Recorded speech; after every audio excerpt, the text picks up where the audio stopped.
Bienvenidas y bienvenidos a su programa de Historia, Ciencias Sociales y algo más, un espacio de análisis, reflexión y diálogo donde el pasado y el presente se encuentran para ayudarnos a comprender el mundo en que habitamos.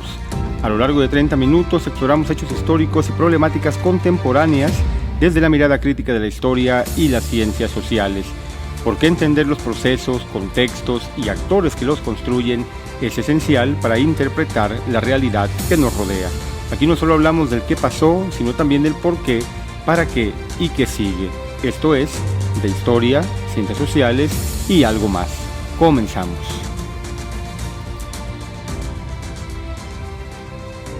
¿Es la vivienda un derecho o se ha convertido en un lujo? ¿Por qué para millones de personas, en especial jóvenes, resulta cada vez más imposible acceder a un lugar digno donde vivir? ¿Qué nos dice de una sociedad donde comprar una casa es un sueño inalcanzable y alquilar un departamento significa entregar más de la mitad del salario mensual? Estas son preguntas urgentes que atraviesan el mundo entero y que nos invitan a mirar más allá de los precios y de los mercados hacia las estructuras profundas de poder y de desigualdad. Bienvenidas, bienvenidos, bienvenides a un episodio más de su programa de Historia, Ciencias Sociales y algo más, un espacio donde pensamos el presente a través del lente crítico de la historia y de las ciencias sociales. Hoy abordaremos un tema que nos toca a todas y a todos, la vivienda. Vamos a hablar de precios imposibles, de corrupción inmobiliaria, de despojo de terrenos y de gentrificación, pero también de cómo la vivienda refleja las fracturas y las tensiones de nuestra sociedad. Las cifras son alarmantes. Según la ONU, entre 1.600 y 2.000 millones de personas en el mundo carecen de vivienda adecuada, y se estima que para el 2030 esa cifra podría llegar a 3.000 millones si no se actúa de manera urgente. En la Unión Europea, alrededor del 10% de los jóvenes gasta más del 40% de su salario en vivienda. En países como Grecia, Dinamarca o Luxemburgo, el porcentaje sube a más de 25%. En Chile, más de 120.000 familias viven en campamentos, mientras que en México 1 de cada 6 hogares está en renta. Y el precio de las viviendas crece por encima de la inflación. Pero detrás de estos números hay un trasfondo histórico. La vivienda nunca ha sido solo un techo, ha sido un instrumento de poder, una marca de clase, una frontera entre inclusión y exclusión. En el pasado, las ciudades coloniales separaban barrios según origen étnico o estatus social. En el presente, la financiarización convierte la vivienda en un activo global de inversión. Como señala la urbanista Raquel Rolnick, vivimos una auténtica guerra urbana, donde la función social de la vivienda cede paso a su mercantilización. Los casos recientes de corrupción y despojo ilustran bien este fenómeno, desde el cártel inmobiliario de la Ciudad de México hasta las redes de sobornos en Los Ángeles o las amnistías de construcción en Turquía que permitieron edificaciones fuera de norma. Al mismo tiempo, el avance de plataformas de alquiler turístico como Airbnb está modificando radicalmente las ciudades, encareciendo los barrios y expulsando a quienes han vivido ahí por generaciones. ¿Por qué debemos analizar todo esto desde la historia, las humanidades y las ciencias sociales? Porque nos ayudan a ver la vivienda no solo como un problema económico, sino como un síntoma de algo mayor. La forma en que organizamos nuestras sociedades, distribuimos la riqueza y decidimos quién puede habitar la ciudad y quién debe abandonarla. La historia nos recuerda que las luchas por el suelo, por la tierra y por la vivienda han estado siempre en el centro de los conflictos sociales. Y las ciencias sociales nos ofrecen herramientas críticas para imaginar alternativas más justas. Hoy te invito, pues, a que recorramos juntos este tema. Vamos a examinar los precios y los salarios, los procesos de gentrificación, los casos de corrupción y los ejemplos internacionales que nos muestran tanto las fallas como las posibles soluciones. Porque hablar de vivienda es hablar de derechos humanos, de dignidad y de futuro. Cuando hablamos de vivienda, el primer contraste que salta a la vista es el que existe entre los ingresos de las personas y el costo real de tener un techo. La ecuación es simple. Si los salarios crecen lentamente y los precios de las casas y las rentas suben muy por encima de la inflación, el resultado es exclusión. Esa exclusión adopta distintas formas. jóvenes que siguen viviendo con sus padres hasta los 30 o 35 años, familias que destinan la mitad o más de sus ingresos al pago de un alquiler y millones de personas que directamente se ven obligadas a vivir en condiciones inadecuadas o en asentamientos informales. En México, el salario mínimo en 2025 se fijó en 278.80 pesos diarios. Esto equivale a poco más de 8.400 pesos mensuales para quienes trabajan 6 días a la semana. En la zona libre de la frontera norte, el mínimo es más alto, alrededor de 419.88 pesos diarios. Pero incluso allí, las rentas urbanas superan con facilidad los 12,000 o 15,000 pesos mensuales. Mientras tanto, el ingreso laboral promedio nacional se encuentra en torno a los 7,363 pesos al mes. Estos datos dejan clara una realidad. Incluso un joven profesionista con salario estable enfrenta dificultades serias para independizarse. A la par, el precio de la vivienda se ha disparado. Según la Sociedad Hipotecaria Federal, en 2025 el valor de las casas en México aumentó alrededor de un 8% anual, superando la inflación. El precio mediano de una vivienda ronda los 1.2 millones de pesos, mientras que en ciudades como Monterrey, Guadalajara o Tijuana los costos pueden duplicarse. Comprar una casa implica no solo un crédito de largo plazo, sino también un enganche que muy pocos pueden cubrir. El resultado es que la vivienda propia, considerada durante décadas como un símbolo de estabilidad, hoy se vuelve una meta inalcanzable para millones de personas, particularmente jóvenes. Esta no es una situación exclusiva de México. La Unión Europea, según datos recientes, muestran que 8.9% de la población y más del 10% de los jóvenes entre 15 y 29 años destinan al menos 40% de sus ingresos al pago de vivienda. En países como Grecia, Luxemburgo y Dinamarca, ese porcentaje llega incluso al 25% de los jóvenes.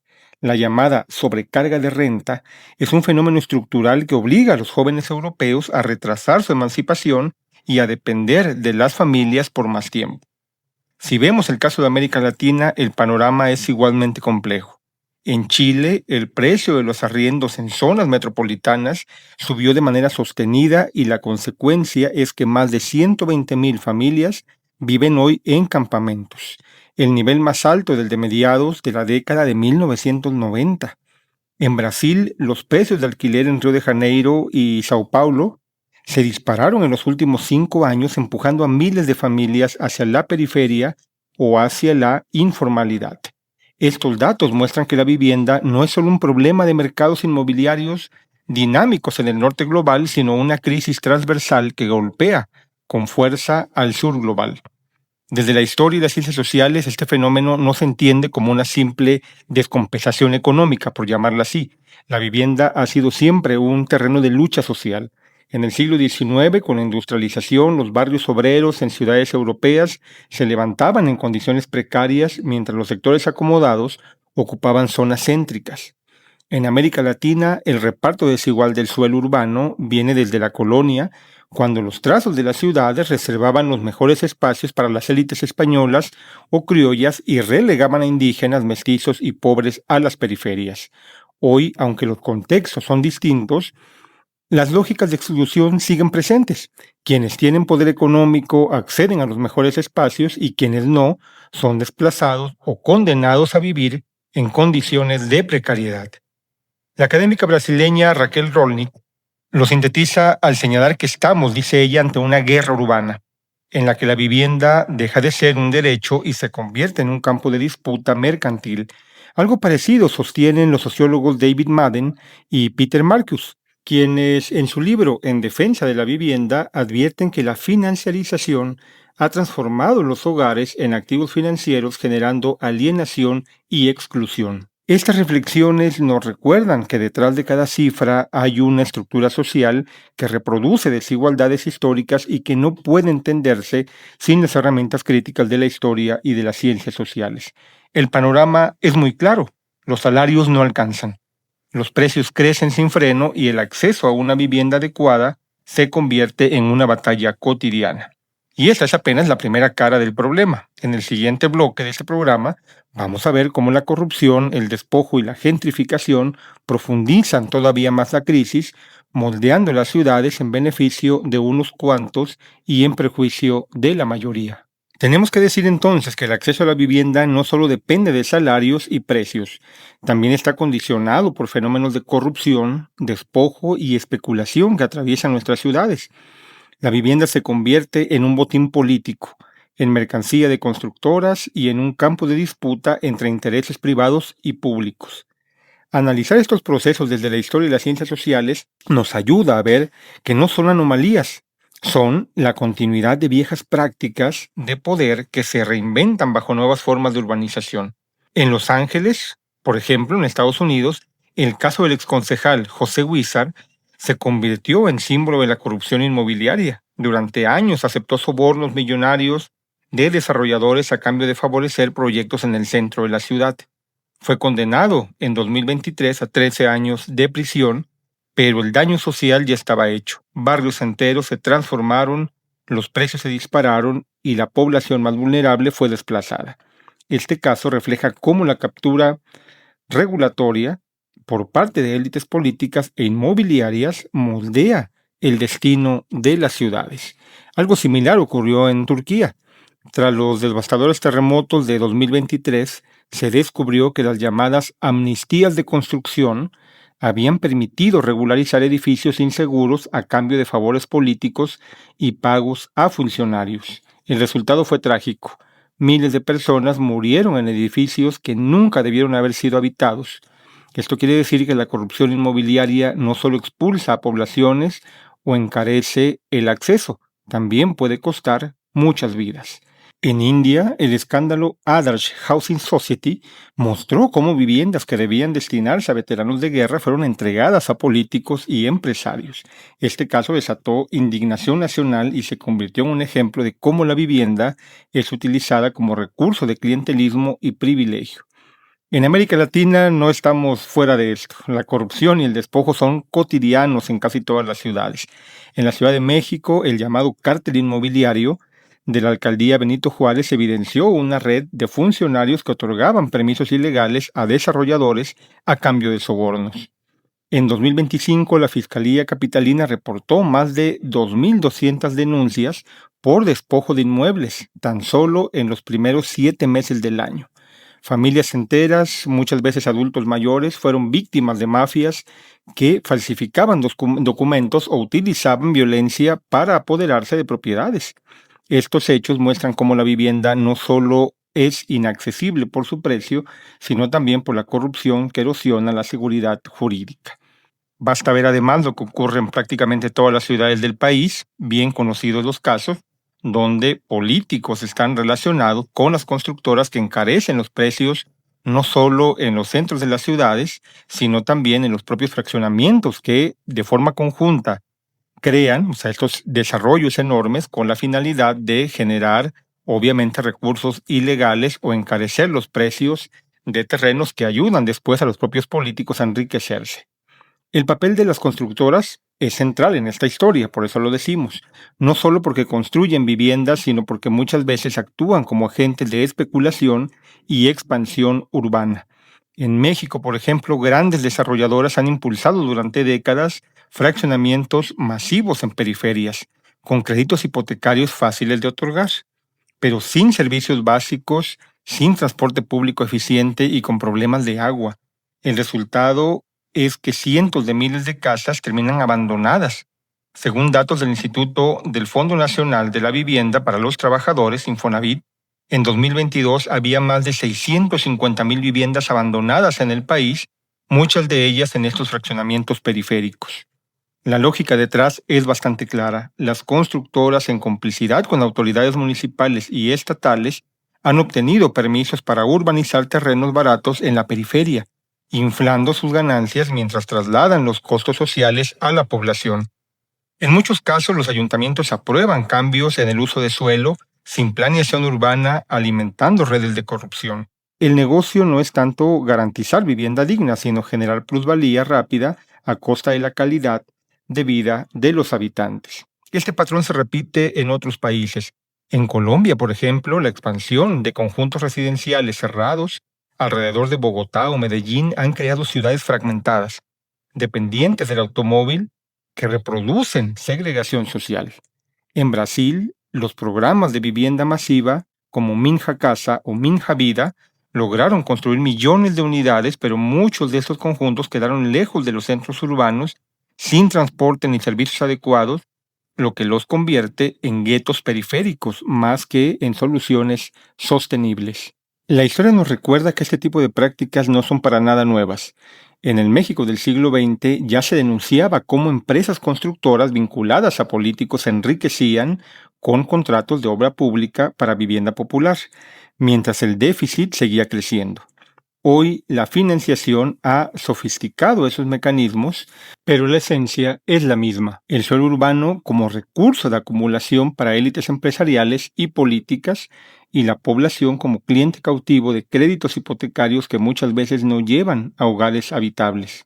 La otra cara de este fenómeno es la gentrificación, que combina inversión privada, turismo y políticas urbanas que privilegian la plusvalía sobre la vida comunitaria. En Barcelona, el alquiler se duplicó en la última década, en gran medida por el auge de los pisos turísticos. El ayuntamiento anunció que eliminará todas las licencias de alquiler turístico para 2028, en un intento de recuperar 10.000 viviendas para residentes permanentes. En Nueva York, la Ley Local 18 de 2023 limitó fuertemente los alquileres de corta estancia, en un esfuerzo también por proteger a la población local frente al mercado global del turismo. En la Ciudad de México, la gentrificación ha transformado barrios como la Roma y la Condesa.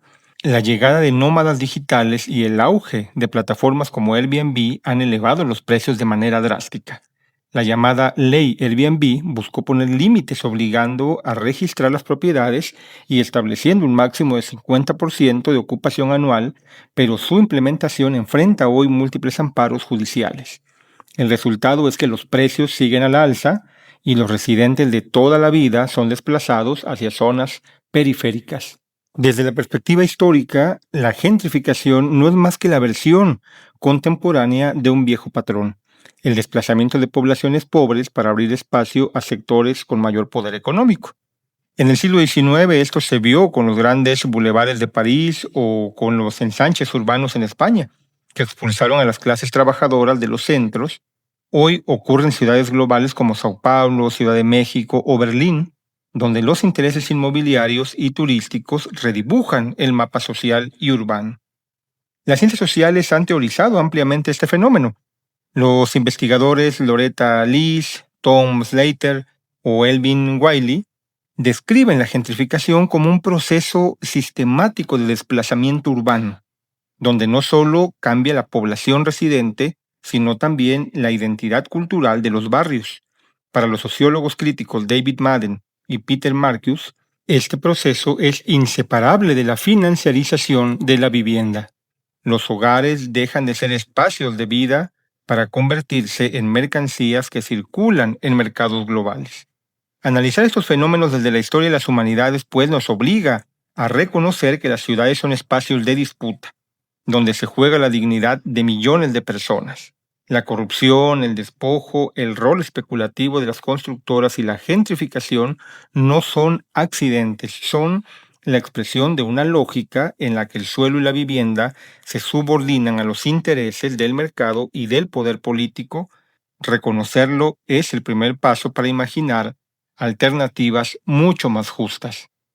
Ahora bien, si hay una región donde el acceso a la vivienda refleja con claridad las desigualdades estructurales, esa es América Latina. Aquí conviven dos realidades: por un lado, ciudades que se modernizan y atraen inversión inmobiliaria internacional, y por otro, un déficit habitacional crónico que obliga a millones de familias a vivir en condiciones precarias. El contraste es brutal: edificios de lujo desocupados frente a campamentos, asentamientos informales y periferias cada vez más extensas. En Chile, el problema es evidente. Según datos de Tecnochile, en 2025 existen más de 120.000 familias viviendo en campamentos, un número que no se veía desde 1996. Este incremento está relacionado con el alza del costo de los arriendos, la dificultad para acceder a créditos hipotecarios y la falta de vivienda social suficiente. Los campamentos, lejos de ser una expresión, se han convertido en parte del paisaje urbano de ciudades como Santiago, Valparaíso o Antofagasta. Desde la historia, estos procesos se entienden como la continuidad de políticas que durante décadas favorecieron la liberalización del suelo, relegando la vivienda social a un segundo plano. En Brasil, las grandes metrópolis como Sao Paulo o Río de Janeiro enfrentan alzas continuas en los precios de alquiler. La población en situación de calle ha aumentado, lo que obligó a implementar programas inspirados en el modelo Housing First, es decir, vivienda primero, donde la prioridad de entregar un techo digno como base para cualquier política social era importante. El debate en Brasil recuerda que la vivienda no es solo una cuestión de mercado, sino un derecho fundamental que sostiene la vida en comunidad. En Perú, los llamados traficantes de terrenos son un ejemplo de cómo la corrupción y el despojo siguen vigentes. Grupos organizados se apropian de terrenos públicos o privados, los lotifican y los venden de manera ilegal a familias desesperadas por encontrar un lugar donde vivir. Este fenómeno genera ciudades fragmentadas, sin servicios básicos y bajo constante amenaza del despojo. Frente a este panorama surgen experiencias internacionales que ofrecen alternativas. Viena, Austria, es un caso paradigmático. Más del 60% de sus habitantes vive en viviendas municipales o en cooperativas sin fines de lucro. El modelo vienés demuestra que es posible construir un parque público de vivienda amplio y de calidad, con rentas asequibles y estabilidad a largo plazo. No es casualidad que Viena sea considerada una de las ciudades con mejor calidad de vida en el mundo. En Singapur, el modelo de la Junta de Desarrollo de Vivienda garantiza acceso a departamentos públicos a más del 80% de la población, combinando financiamiento estatal y subsidios. Aunque criticado por su carácter fuertemente planificado, el caso singapurense muestra que la vivienda puede ser gestionada como un derecho social básico. En Canadá, ciudades como Vancouver implementaron impuestos a las viviendas vacías para desincentivar la especulación y devolver unidades al mercado de alquiler. En Barcelona, como dijimos antes, el ayuntamiento decidió eliminar licencias de pisos turísticos para 2028, recuperando viviendas para residentes permanentes. Estas experiencias no pueden copiarse de manera mecánica en América Latina, lo sabemos, pero sí ofrecen aprendizajes. La historia de nuestras ciudades muestra que los intentos de resolver el déficit habitacional mediante el mercado privado ha sido insuficiente. Las ciencias sociales y las humanidades nos recuerdan que la vivienda es también memoria, comunidad y derecho cultural. No se trata solo de construir casas, sino de garantizar barrios con identidad, servicios y acceso a la vida urbana. El futuro no será sencillo. Según ONU Habitat, el mundo necesitará 96,000 viviendas asequibles cada día hasta 2030 para poder cubrir la demanda. La urbanización seguirá creciendo y con ella la presión sobre el suelo. Pero la lección que nos deja la historia es clara. Allí donde los estados han decidido intervenir de manera decidida, ya sea a través de vivienda pública, impuestos a la especulación o fortalecimiento de cooperativas, se han logrado avances significativos. Hoy, pensar en soluciones exige ir más allá de lo inmediato. Implica reconocer que la vivienda no puede seguir tratándose únicamente como mercancía, sino como derecho humano y base de la vida en común. Y para comprender esa transición necesitamos de la historia, de las ciencias sociales y de las humanidades que nos permitan imaginar futuros distintos y cuestionar las lógicas de exclusión que se nos presentan como inevitables todos los días. La vivienda, pues, más que un espacio físico, es el corazón de la vida social. Es el lugar donde construimos comunidad, donde se tejen las memorias familiares, donde soñamos futuros. Sin embargo, en el mundo actual, capitalista, ese derecho se ha transformado en mercancía, en inversión, en objeto de especulación. Hemos visto a lo largo de este episodio cómo los salarios no alcanzan para comprar o para rentar un buen piso, cómo la corrupción y el despojo marcan la realidad de miles de familias y cómo las constructoras y los proyectos inmobiliarios moldean ciudades fragmentadas y desiguales. El problema no es solo económico, es histórico y es político. La vivienda ha sido desde siempre un espacio de control y de exclusión. En las ciudades coloniales, la distribución del suelo reproducía jerarquías étnicas y sociales, y en el siglo XIX las grandes reformas urbanas desplazaron a los pobres hacia las periferias. Hoy, la financiarización global convierte al hogar en un activo que circula en mercados internacionales, dejando en segundo plano su función más básica, brindar un techo digno. La historia nos muestra que esta lógica de expulsión no es nueva, pero también que ha sido cuestionada y resistida en diferentes momentos. Desde las ciencias sociales, la vivienda aparece como un campo de disputa. Raquel Rolnick nos habla de la guerra urbana, según decíamos. David Madden o Peter Marcus recuerdan que necesitamos defender la vivienda como derecho frente a su transformación en mercancía. Loretta Lyss y Tom Slater analizan la gentrificación como un mecanismo de desplazamiento sistemático. Estas voces críticas nos ofrecen marcos para entender que el problema no es inevitable, sino resultado de decisiones políticas y económicas. Al mismo tiempo, también existen ejemplos de alternativas. En Viena, decíamos, más del 60% de la población vive en viviendas públicas o cooperativas, demostrando que es posible garantizar un parque habitacional estable y asequible. En Singapur también vimos la política de vivienda pública cubre el 80% de los habitantes. En Canadá, los impuestos a las viviendas vacías buscan frenar la especulación y en Barcelona, la eliminación de licencias turísticas apunta a recuperar viviendas para los residentes. Y en América Latina, aunque los retos son enormes, también existen iniciativas comunitarias, cooperativas de vivienda y movimientos sociales que plantean modelos distintos. La pregunta central es ¿qué camino queremos seguir? Si dejamos que el mercado y la especulación decidan, veremos ciudades cada vez más fragmentadas donde el acceso a la vivienda será un privilegio reservado para muy pocos. Pero si comprendemos la vivienda como un derecho humano, como un bien común, será posible diseñar políticas más justas y sociedades más cohesionadas. La historia, las humanidades y las ciencias sociales tienen pues un papel fundamental en esta reflexión. Nos recuerdan que el hogar no es solo una transición económica, sino un espacio de vida, de identidad y de dignidad. Nos invitan a mirar hacia atrás para entender cómo llegamos aquí y a pensar en futuros donde la vivienda deje de ser un lujo para volver a ser lo que siempre debió ser, un derecho. Al terminar este recorrido quisiera dejar abiertas algunas preguntas para nuestra audiencia. ¿Cómo imaginamos nuestras ciudades en 20 o 30 años si seguimos este rumbo? ¿Qué papel debería tener el Estado frente al mercado inmobiliario? ¿Estamos dispuestos a reconocer la vivienda como un derecho humano y no como un privilegio? Y sobre todo, ¿qué significa para nuestras sociedades que millones de personas vivan sin un lugar digno al que puedan llamar hogar? Porque en última instancia, decíamos, hablar de vivienda es hablar de justicia, de democracia y de futuro. La respuesta a estas preguntas no definirá solo dónde viviremos, sino en qué tipo de mundo queremos habitar. Con esto llegamos al final de nuestro recorrido por el tema de la vivienda, sus retos, contradicciones y esperanzas. Gracias por acompañarnos en este episodio de Historia, Ciencias Sociales y algo más. Mi nombre es José Gavino Castillo Flores y ha sido un gusto compartir con ustedes estas reflexiones.